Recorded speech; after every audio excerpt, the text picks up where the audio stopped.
182 años tiene de vida el municipio de Campamento, territorio del norte del departamento de Antioquia. Antes de sus mismos orígenes, estas tierras ya veían el asomo de la violencia, y en la historia patria se recuerda cómo un 12 de febrero de 1820, el general José María Córdoba, líder de las tropas criollas, en la batalla de Chorros Blancos, combatió y venció a los españoles, asentados en estas tierras y quienes tenían el anhelo de reconquistar el territorio antioqueño y colombiano. Y tal vez esa ha sido la herencia que esta tierra nunca quiso tener, pues por este pueblo antioqueño y por sus estrechas calles, la violencia se siguió paseando, vestida de todas las formas. Aquí ha existido en Campamento toda clase de víctimas, cuanto más se pueda existir, porque hemos sido afectados por homicidios, por desaparición forzada, por secuestros, por minas, por desplazamiento que más se vio en los últimos tiempos.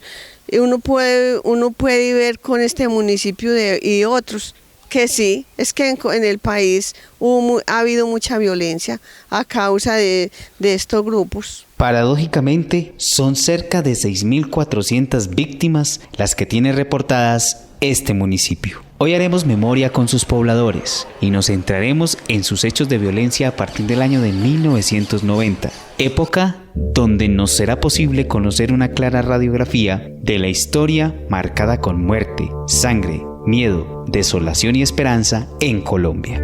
1990, marcado por los primeros asomos de paramilitares y sus primeras masacres en el territorio. Vereda La Solita, familia Morales López, las víctimas. A la zona ingresaron personas de inteligencia militar portando prendas o vestiendo de civil y preguntando dónde vivía la familia López Morales y Morales López, porque eran dos familias. Y la gente les mostraba, dijo que el sitio donde quedaba. Hicieron como un rastreo y verificaron de que la zona pues estaba limpia por otros factores de que allí en la zona no hubieran grupos al margen de la ley.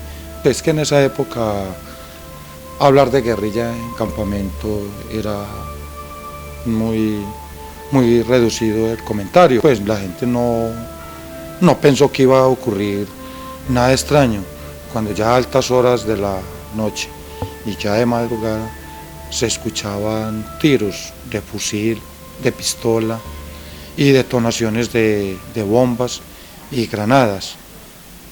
Fue atacada esta familia López Morales y allí fueron asesinadas 5 personas. Entre ellos quedó vivo un niño de nombre Darwin Cristóbal López Morales. Y las investigaciones que se conocen y que lo tienen las autoridades competentes del país, fue que allí estuvo presente el comandante de la estación de policía de acá del municipio de Campamento, de nombre, era un sargento, o es un sargento, para la época era un sargento de la policía, de nombre José Vicente Tafur, porque mucha gente lo conoció e incluso él salió herido de allí este combate, porque el papá y abuelo de estos niños y padre de estas familias que fueron masacrados, él se defendió con una escopeta. 1996. Se da una marcada presencia del Frente 36 de las FARC, bloque José María Córdoba, y el Frente Héroes de Anorí del ELN, presencia de paramilitares. También, fuerzas del Estado hacen más notoria su participación en actos de violencia e ilegalidad. Ya había cobrado muchas víctimas, tanto de la FARC como del ELN, a quienes estos grupos tildaban de que eran auxiliadores, colaboradores del ejército, de la policía, que daban información dónde estaban ellos, y muchas personas murieron, ya habían muerto para 1996. El ELN se toma la estación de policía. Origen de la toma. Para agosto de 1996, al municipio llegaron unos hombres que se hacían llamar paramilitares que venían de la zona del Bajo Cauca, donde llegaron a operar y hacer como una limpieza, y empezaron la persecución con personas que supuestamente los tildaban de que eran colaboradores de la guerrilla y auxiliadores. Estos hombres estaban apoyados por un comandante de la policía que había acá para la época. Debido a esto se fue generando más violencia y el ELN pues había todo lo que estaba ocurriendo en el municipio y empezó a hacer como una inteligencia cómo se tomaba las instalaciones del comando y se tomó el pueblo, se tomaron el pueblo, donde lo único que preguntaban era por el comandante de la policía. Preguntaban a los policías de la época que entregaran al comandante, que a ellos no les iba a pasar nada.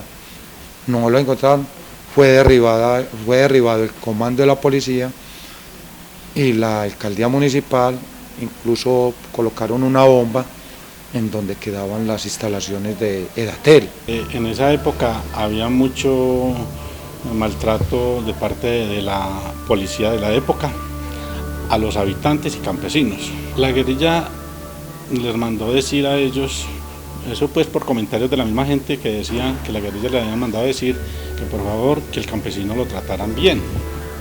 Ellos hicieron esa fuerza pública de esa época caso omiso, que ya el transcurso de ese año de 1996 empezaron con los rumores de que iba a haber un septiembre negro, que si la fuerza pública no se organizaba, no trataba bien los campesinos, ellos iban a iniciar unas clases de ataque. Entonces llega el 20 de septiembre de 1996, tipo 9 de la noche más o menos, cuando se ingresó la guerrilla a la población y empezaron a atacar el comando.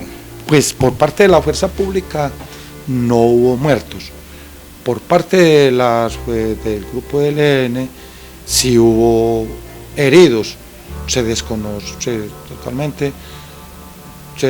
de que hubo bajas. Incluso la guerrilla tuvo como rehén a algunos agentes de la policía. Pues ni los secuestraron ni los asesinaron, solamente pedían la cabeza del comandante de la policía. Ya el 21 al amanecer ya llegó pues refuerzo de la policía, el ejército, y fue retirada la fuerza pública. Territorio de cualquiera, todos mandaban, todos atropellaban a la población civil. Se llevaron la fuerza pública, acá ya nos quedamos sin policía. El ejército hacía sus visitas muy esporádicas, pero siempre tildando a la población civil, donde nosotros habíamos quedado abandonados, nos tildaban de que nosotros éramos guerrilleros. El campamento se fue quedando muy solo y cada día se vivía porque los grupos paramilitares siempre, nosotros volvemos, ingresaba también la guerrilla también sembraba el terror. Un municipio sin fuerza pública, muy duro porque van a empezar a llegar otras fuerzas no legales y esto es un acabe para el municipio.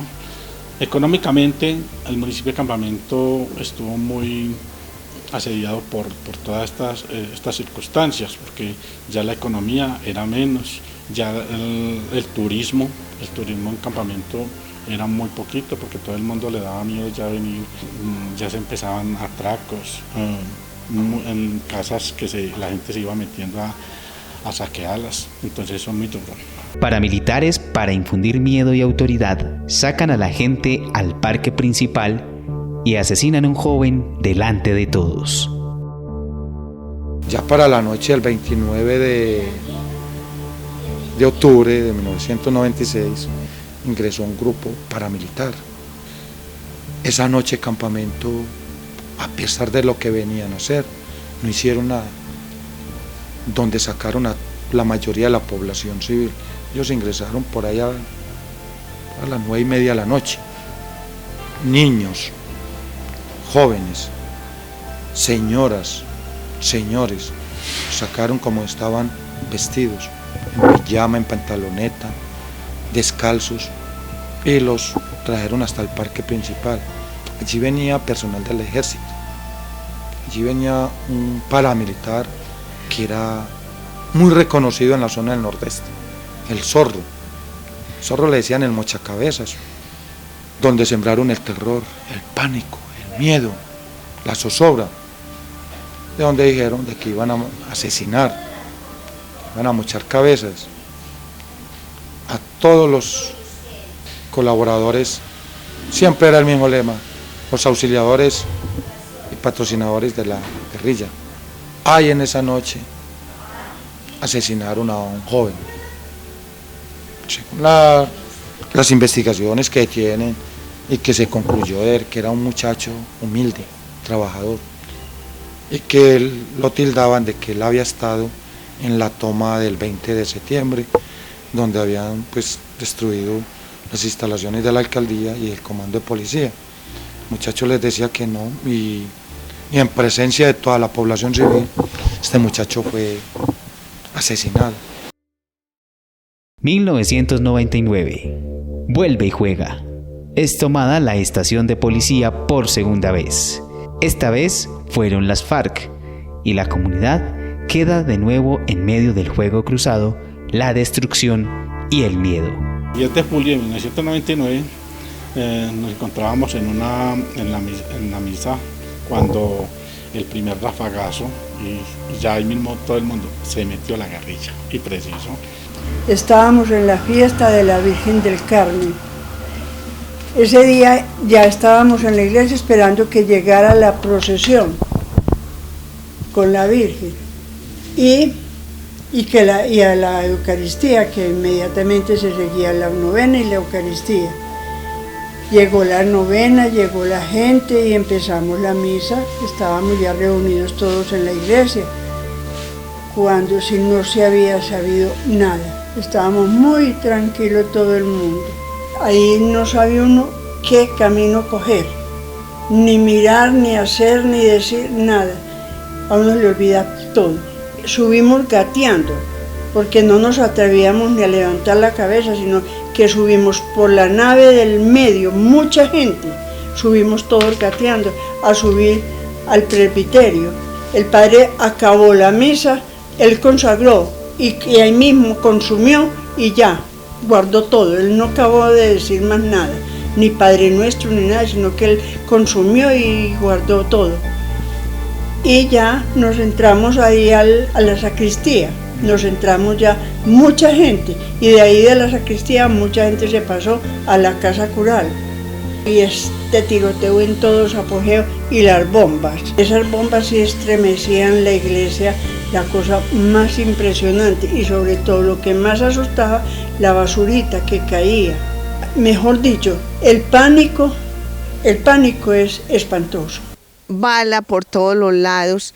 Vimos que unos hombres le tiraban balas al comando de la policía y casi nos morimos de miedo. Las unas entraron para la iglesia, las otras cogimos para el taller, y ahí pudimos toda la noche estar en miedo, el terror, sufrimos la desesperación, no sabíamos qué hacer.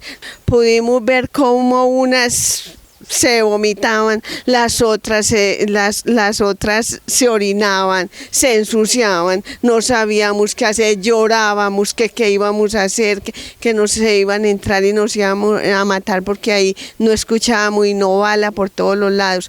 Como hubo bala toda la noche, a las 5 de la mañana nos fuimos saliendo del taller porque ya no sentíamos nada. Entonces salimos, y la desesperación, el llanto, el terror cuando veíamos policía muertos, guerrilleros por el parque muertos, no sabíamos qué hacer nosotros, el llanto y la desesperación de todo el mundo. Eso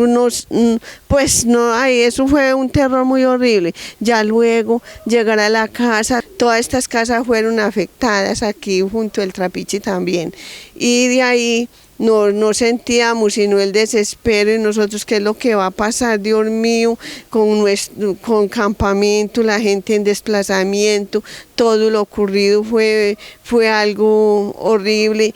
Pese a tanta destrucción, miedo, sangre y desolación, la tormenta aún continuaba. 2000. Llegada del bloque Metro y bloque Mineros de las Autodefensas Unidas de Colombia, quienes imponen sus leyes, dejan sus muertos y se convierten en la nueva autoridad del municipio.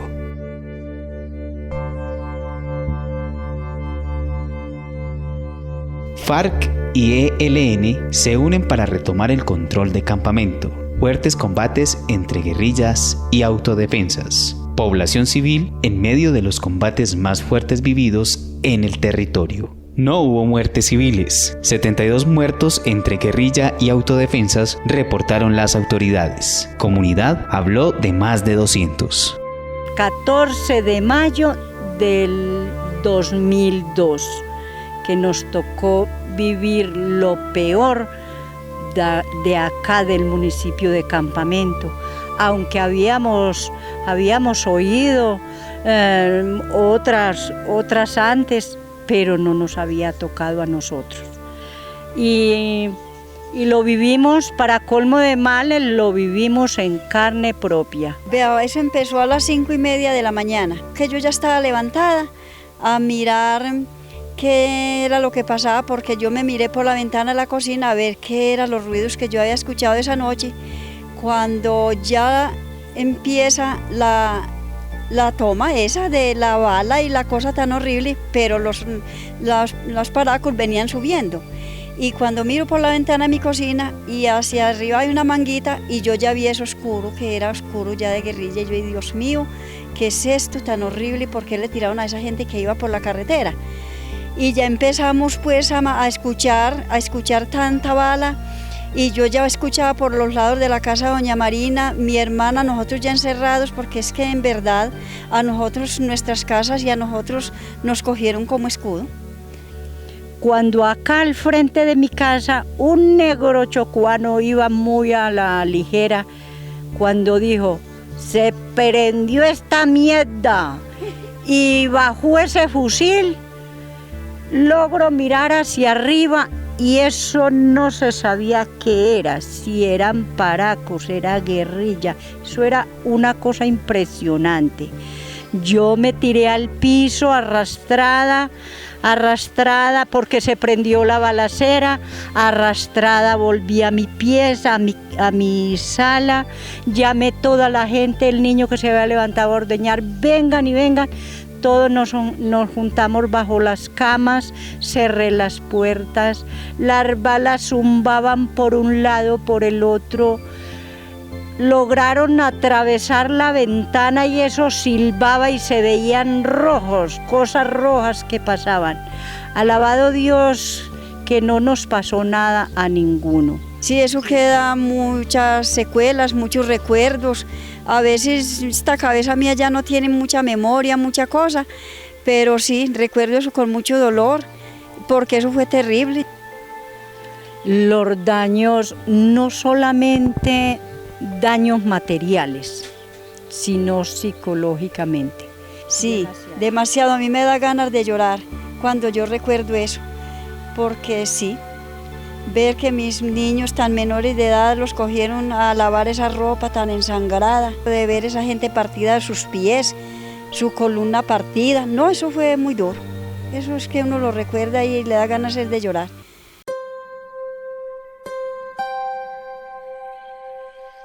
Pese a todos estos dolores que conocimos y los muchos que se quedan sin reseñar, hoy, 2017, Campamento vive sus tiempos de calma. Los diálogos entre gobierno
y contando historias.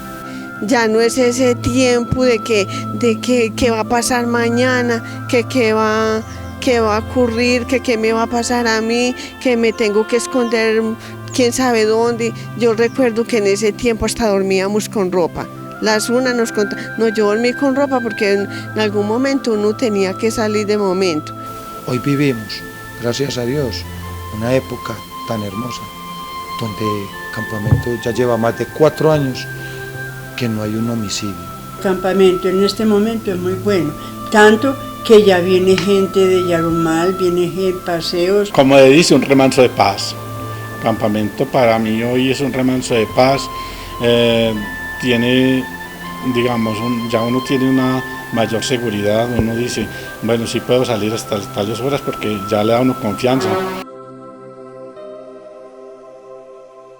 El campamento que yo me sueño es un campamento tranquilo, pacífico, un campamento donde así no borremos o no perdamos la memoria, pero que digamos lo que es campamento, un municipio acogedor, de gente muy querida, gente amable, gente atenta, porque aquí el foráneo es atendido como si fuera hijo de la misma casa. No quiero, de todo corazón lo digo, no quiero que mi gente, mi pueblo sufra más, no quiero, porque lo que uno le ha tocado vivir en carne propia, uno no se lo desea a los demás. Que alejemos el rencor, que alejemos los odios, las venganzas, que perdonemos para que el Señor nos perdone, que perdonemos. A mí me han hecho cosas y cositas, me han matado mis hijos, me los han amarrado en presencia, me han hecho hasta pisingaña, y yo creo que soy capaz de perdonar con la ayuda del Señor. Yo me sueño un campamento hermoso, sin esta violencia tan horrible que nos ha tocado, sin sangre, siempre de la mano, cuando las personas nos necesiten ayudarnos todos, sonreír, abrazarnos, querernos mucho y siempre, siempre perdonar. No, seguir viviendo en paz. Ya va, sigamos para adelante, que es lo que nos espera. Después de tantas tormentas vividas, que nos perduren los tiempos de calma.